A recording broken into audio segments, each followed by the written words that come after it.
Welcome all! In this training session we will focus in general on the BergHOFF cookware, about their different materials, their features and their characteristics.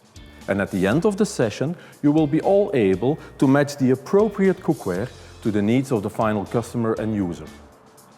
My name is Robby for BergHOFF Worldwide. You will notice later that material and the composition of your cookware will determine the characteristics and the use of your cookware. So at the beginning, it's very important also for further communication with the headquarter that we define the different parts of your pot. For instance, we start with the base and the bottom. Maybe the most underestimated part of your cookware. Further on you have the body, which is in fact the container for your ingredients. And to keep your ingredients juicy and maybe to speed up your boiling process a little bit, some of the cookware has also a cover or a lid. To work with, of course, we need some handles, and they show themselves as long handles on frying pans and on saucepans, but also body handles on casseroles. And on covers and lids you find a cover handle or even a knob. The base is fundamental for cooking because it is the direct contact between the ingredients on the inside of your pan and the stovetop on the other side. Therefore, we need to consider three aspects. The first of all is we need an even heat spread throughout the whole base, with a uniform heat spread on the inner surface, so that we can avoid hot spots and local food burnings.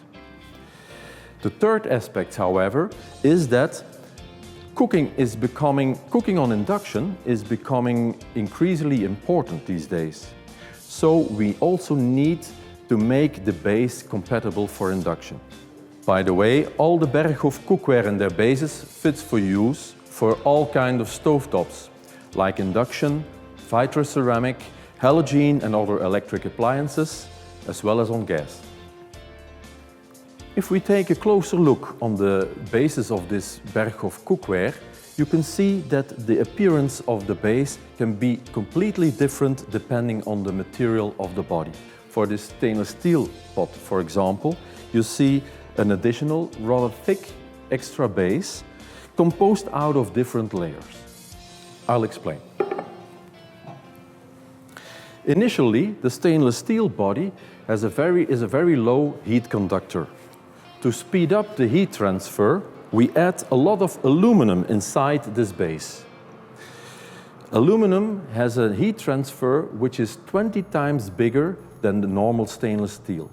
So an even, a quick and a uniform heat spread is guaranteed throughout the base.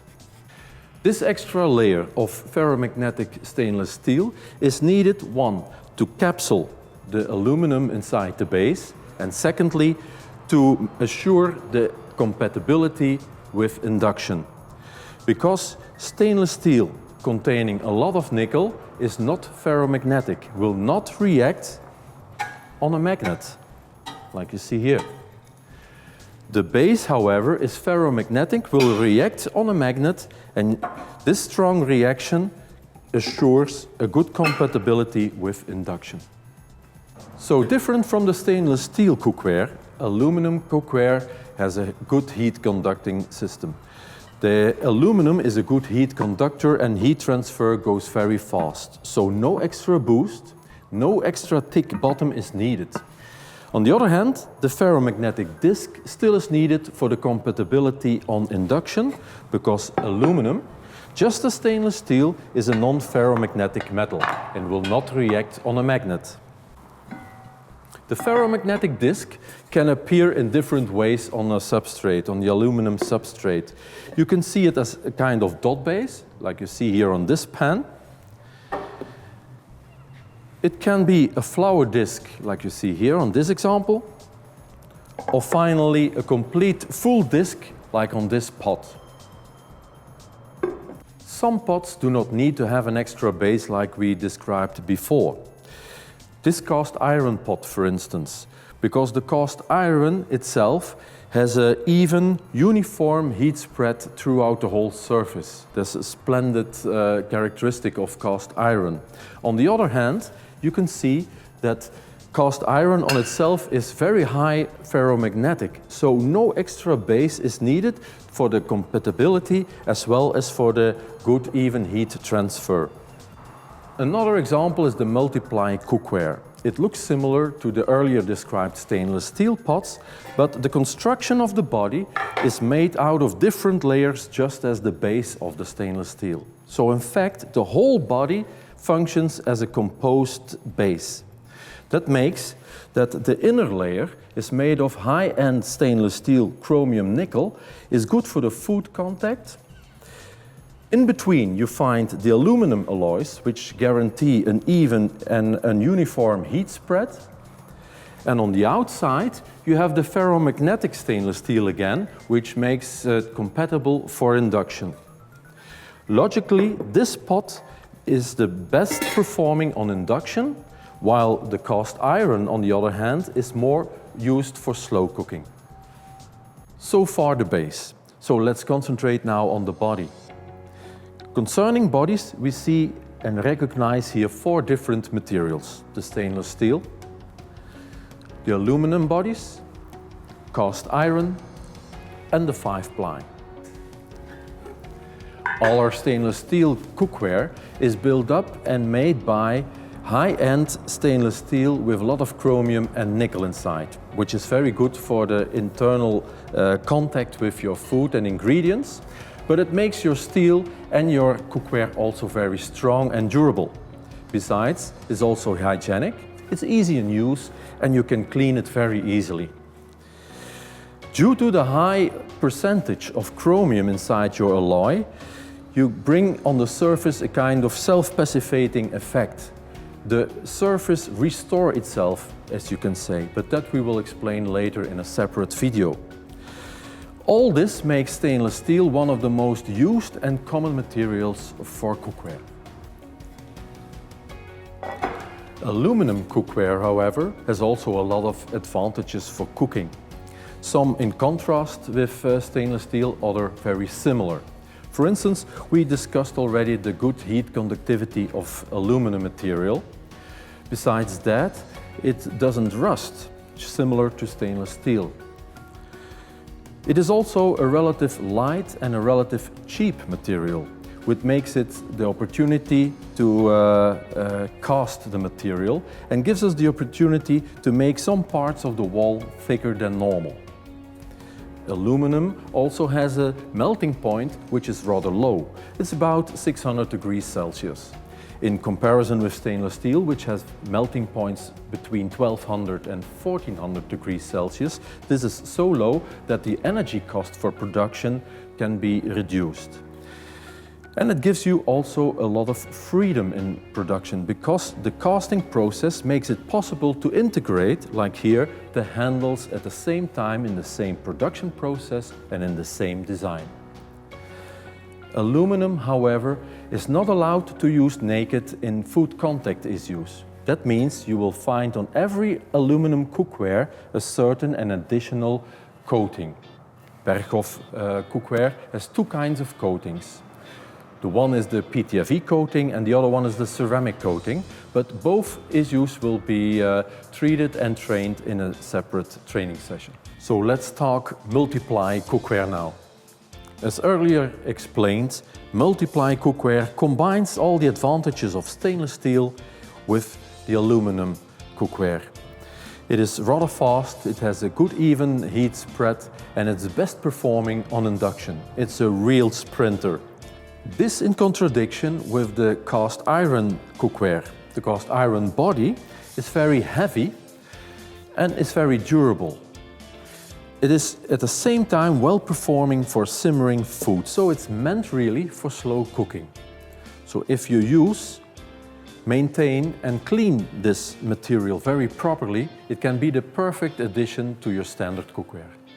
For covers, we can keep it rather simple. First of all, we have the classic cover, like here on stainless steel. The classic cover in glass, which sometimes is even shaped in a dome form, so it can be used for bigger food like chicken or turkey. We even accomplished, on the cast iron covers, to cover completely the assembly screw inside the cast iron and to add some dripping points, which makes that once the food is enough boiling and there is enough steam inside, that the condense will be dripped evenly spread over all your ingredients.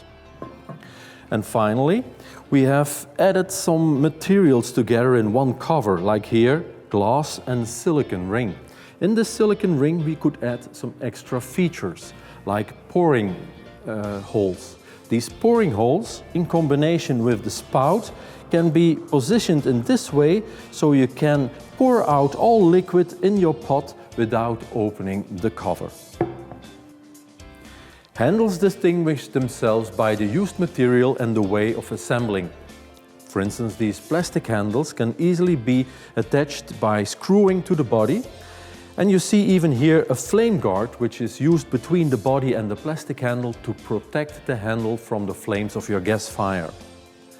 Another assembly procedure is, for instance, stud welding, like you see here. Massive material is stud welded to the body. Here on the aluminium pot you see that the handles are fully integrated into the design. Once casted in the same process and the same shape, it is produced and it cannot be exchanged later on, but it's fully integrated in the design. In contradiction to the integrated handle, we have here the detachable handle. The detachable handle can easily be removed anytime from your pot or pan, and that's very helpful when you would like to put your food into the oven. Then you can detach the handle so all materials are oven safe. And finally you have here another assembly system, which is just riveting the handle immediately to the substrate, in this case your pan. As a briefly recap of this training session, I would like to go back to the stainless steel pot as the most used and most common material for cookware. You can use it as a starter set and complete it later on to complete domestic cooking range. If you have an induction stove at home, then you would like maybe to boost up the performance of your cooking, then we would proudly recommend you the Multiply cookware. And aluminum cookware, you can use it as a complete set, but you can use it also as an additional set to your standard stainless steel cookware set. It is light, it is fancy, you can use vivid colors on it, it has a special design, and more important is the non-stick ability of this item, which can give you a lot of joy in the kitchen. Finally, cast iron is a nice addition to all the cookware ranges discussed already, because it's typically used for simmering and slow cooking, and therefore you can use it as well on your stovetop as in the oven. Thank you for watching this short training session. If you have any questions or you need maybe more information about the topics discussed in this training session, please contact the International BergHOFF headquarters and we are happy to help you. I'm Robby van Hees, thank you for watching and see you soon.